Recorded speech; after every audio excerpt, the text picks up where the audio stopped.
Olá, curador, como estás? Bem-vindo à minha casa, eu sou a Bárbara Couto. Neste canal vou-te ensinar a ser terapeuta de ti e dos outros com rentabilidade e paixão através do Shiatsu Medicina.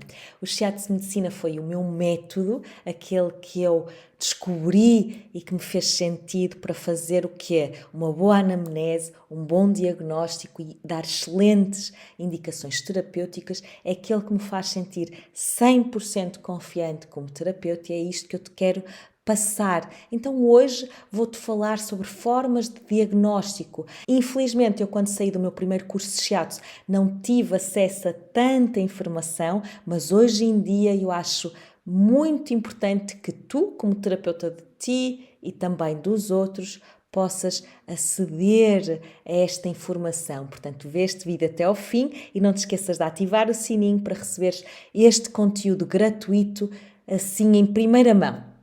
Quando o nosso paciente chega, nós podemos perceber logo pela sua postura se ele tem um desequilíbrio mais yin ou yang, se ele está com o peito aberto, se ele é expressivo, se tem tendência a falar mais com as mãos, se ele tem os olhos bem abertos, se ele fala sem dificuldade, sem problemas de comunicar, à partida o seu yang está alto. Pelo contrário, se ele está com os ombros recolhidos, com a linha do olhar para baixo, a falar muito baixinho ou até sem conseguir se expressar muito bem, à partida ele vai ter o yin muito alto e isso está a fazer com que ele tenha mais frio, possivelmente a sua pele está mais pálida, enquanto se ele tiver excesso de yang, possivelmente a sua pele está mais ruborizada, com mais vermelho.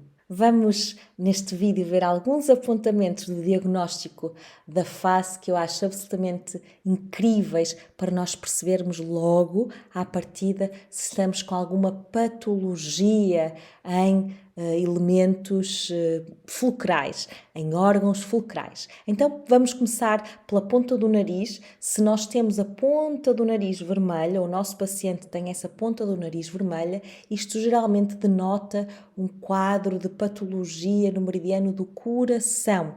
Então, se vier associado a este quadro do nariz, ponta do nariz vermelha, uma fala muito acelerada, suor, o nosso paciente ter tendência a este suor, por exemplo, tiver tendência a atrapalhar-se a falar, vocês sentirem que ele quase que engole as palavras, ou que está a falar tão rápido que interrompe quando nós estamos a tentar explicar alguma coisa, tem dificuldade em ouvir. Se vocês confirmarem que ele está muito ansioso e que está até já com dificuldade em dormir, isto é a confirmação exata de que há de facto aqui um desequilíbrio no meridiano do coração ou intestino delgado, ou seja, um desequilíbrio no elemento fogo. Logo a seguir à ponta do nariz temos a cana do nariz. Então, se o nosso paciente tiver aqui nesta zona da cana do nariz derrames, tendência a escamar, ou se a gente ver muitas espinhas nesta zona, isto vai nos dizer que à partida o nosso paciente tem um sistema digestivo débil, porque aqui representa de facto o nosso elemento terra. Então, pela observação dessa cana do nariz, nós podemos confirmar um diagnóstico de desequilíbrio em terra. Se isto ainda por cima vier associado a algum problema com a alimentação, a alguma dificuldade em emagrecer ou engordar, então aí temos realmente um ponto que confirma. Já na zona referente ao queixo e ao redor da boca, nós temos aqui a representação dos nossos órgãos reprodutivos e tudo que tem a ver com esses órgãos reprodutivos tem a ver com dois elementos, a terra e com o elemento água. Então, se o nosso paciente tiver esta zona com a acne, por exemplo, ou tendência ao bigode chinês, estão a ver esta zona muito enrugada, nós podemos perceber que efetivamente há questões do estômago, do baço, dos rins e da bexiga a serem trabalhadas. Muito possivelmente nós vamos ter que desbloquear estes meridianos com um toque terapêutico e dar indicações terapêuticas para que o nosso paciente consiga de facto equilibrar estes elementos. Há outra característica que é nesta zona e entre as sobrancelhas termos duas riscas ou mais vincadas e geralmente quando o nosso paciente tem essa linha vincada, nós dizemos que ele tem maus fígados. Claro que isto é uma expressão, mas de facto vem-nos dizer que há aqui um desequilíbrio no elemento madeira ou árvore e que muito possivelmente este paciente tem tendência à estagnação do fígado. Esta estagnação do fígado depois vai implicar o quê? Tendência a raiva, ou seja, esta manifestação de zanga, de frustração, esta manifestação às vezes de ressentimento contra circunstâncias ou pessoas, ou então uma grande contenção emocional. É aquela pessoa que não consegue manifestar, mas que tem esta raiva dentro, como se fosse um grande vulcão que está só a conter a lava dentro, que não entra em erupção, mas que dentro está numa grande revolução. E esta contenção é o que dá muitas vezes origem à maioria dos cancros. Portanto, é muito importante esta observação das linhas entre as sobrancelhas.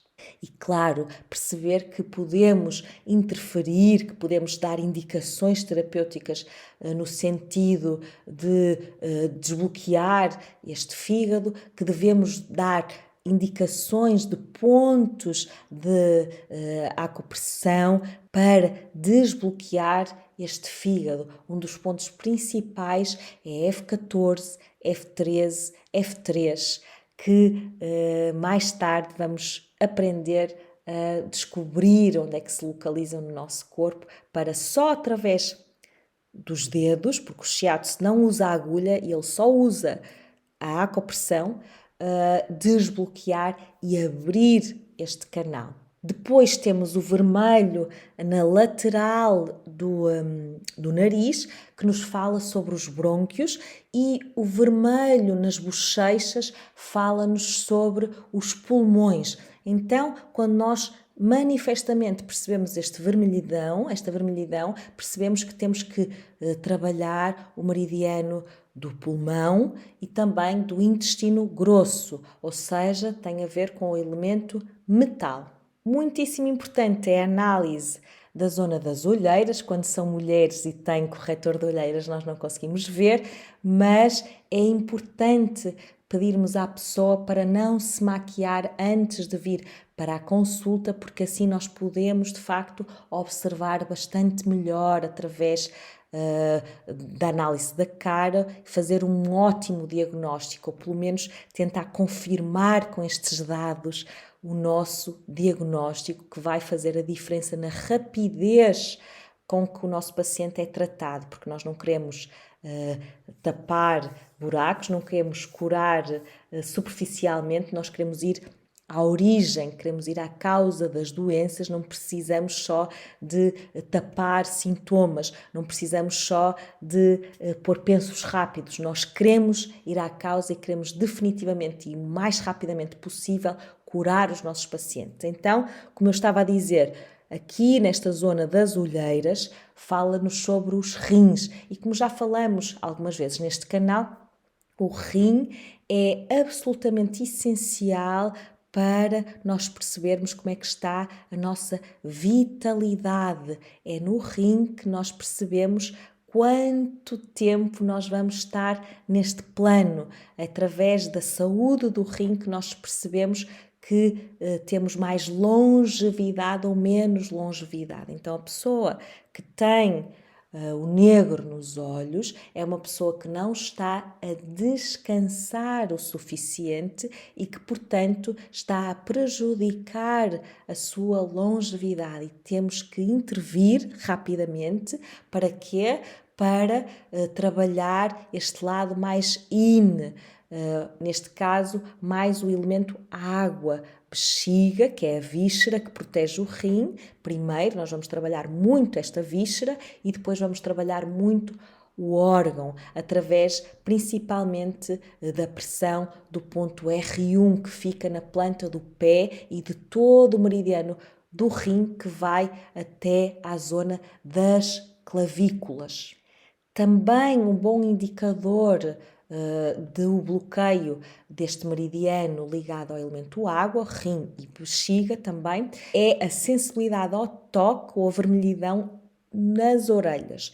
Nós vemos que estes meridianos têm manifestações e a manifestação dos meridianos do rim e bexiga é precisamente as orelhas, é uma dessas manifestações. Então, se o nosso paciente tiver sensibilidade ao toque ou aparentar muita vermelhidão, nós percebemos ou confirmamos mais uma vez que há uma tendência a bloqueio nestes meridianos e temos que intervir através do toque terapêutico e das indicações terapêuticas.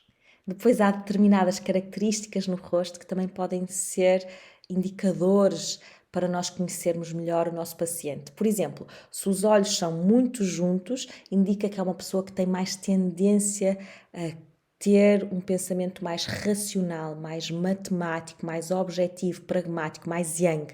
Se os olhos, por outro lado, são mais separados, esta pessoa pode ter tendência a ser mais yin, ou seja, ter uma sensibilidade emocional maior, precisar mais de tempos de introspeção, de pausa, de descanso. Se, por exemplo, o nosso paciente tem as sobrancelhas mais arrebitadas, geralmente isso indica que a pessoa tem mais facilidade em comunicar, em se expressar, em se manifestar, mais yang. Por outro lado, se a sobrancelha é mais caída, mais descendente, fala-nos, por exemplo, de pessoas mais sensíveis, pessoas que têm às vezes dificuldade em dizer que não, em imporem os seus limites pessoais, e então aqui nós temos que perceber que esta pessoa tem uma tendência mais yin e vamos tentar equilibrar dando-lhe mais yang. E agora vamos falar de narizes. Por exemplo, o nariz mais arrebitado indica-nos que a pessoa geralmente sabe o que quer, sabe definir bem qual a sua intenção, quais as suas ideias, sabe manifestar-se melhor. Uma pessoa que tem o nariz mais comprido, geralmente são pessoas que têm um intelecto muito desenvolvido, pessoas mais ligadas ao lado racional, que são extremamente inteligentes, perspicazes, com capacidade matemática. Quando temos uma pessoa com as narinas muito grandes, nós percebemos que ela tem tendência a ter uns bons pulmões, porque ela respira bem, entra muito ar pelo seu nariz, e estas pessoas geralmente são pessoas que têm muito sentido de justiça, são pessoas que gostam de manifestar as suas ideias e têm tendência a serem líderes natos. Quando o nosso paciente tem uma boca grande, à partida isso denota que ele tem mais capacidade ou mais facilidade em nos comunicar o seu pensamento e as suas emoções. Se, pelo contrário, o nosso paciente tem uma boca mais pequenina, pode denotar que ele tem mais dificuldade nesta manifestação em nos contar. Pode ser uma pessoa mais introvertida, mais tímida, mais reservada. Já falamos noutros vídeos que uma pessoa que tem a cara mais pálida possivelmente vai denotar um yin muito em excesso, ou uma pessoa que tem a cara mais vermelha vai denotar um yang em excesso. Como vimos, isto são características só no rosto, há muitas outras mais, mas que nos permitem logo assim, à primeira vista, ir percebendo traços de personalidade e também traços de equilíbrio ou desequilíbrio fisiológico e orgânico que depois podem vir a ser confirmados ou não através daquilo que nós vamos perguntar ao nosso paciente e que nos vai indicar quais são os elementos que estão mais em equilíbrio ou em desequilíbrio e também, possivelmente, quais são as leis fisiológicas ou patológicas que estão na origem da saúde e da doença do nosso paciente.